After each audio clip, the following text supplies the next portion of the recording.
So the build and they'll come scenario doesn't work.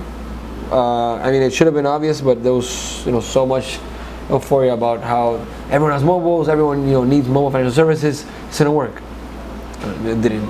So we figured first step was we need people to know what mobile money is and somehow have it interact with their lives and somehow know that the way that they're interacting with it is better. So the first step was to get users to use the system somehow and use it in a manner where they'll be able to automatically recognize, either consciously or not, this is better than cash. Okay, first it was just me. Then I found one software developer that worked at Claro, and I brought him. So we were two. And he recommended a person that worked with him at Claro in their compliance department.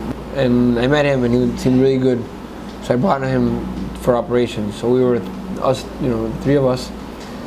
And it was like that for some time, a few months. And then slowly, as we needed, as we weren't able to do between the three of us, everything we needed to do, we slowly added more and more people on. How did I become involved with M-Peso? It's a funny story because so I called my cousin. I'm here in Nicaragua, graduated from college a couple of months ago, and I tell him that I really want to meet his son, who was born recently. So he tells me, great, let's go to this bar. And I'm like, that's a strange location to meet your son. And so I arrive at this bar and suddenly he's talking to me about mobile money, about M-Pesa, about all these very interesting things that I had no idea why he was talking to me about. And so I ask him, where's your son? He's like, it doesn't matter, just listen. So he continues to tell me about M-Peso, and just instantly I was drawn to the idea. And I was working in M-Peso the next day.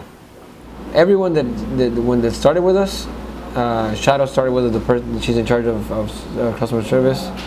Juan, Jonathan, only one person from the original team didn't stay. Right now we're at, I don't know, 80 something.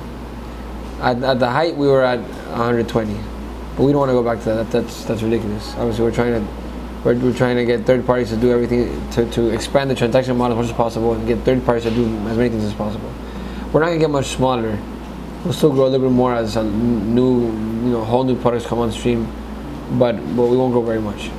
80 employees seems like a lot, but there weren't 80 employees that were managing in management positions. There were few managers. And at a startup, right? At a startup you think of 80 employees and you're like, oh wow, it's a lot. But most startups, every position is managing. Here it's different. A lot of the positions were employees where you tell them to do this task and they do this task. So the managing team was very small, and so the lack of human capital was hard. It was definitely hard.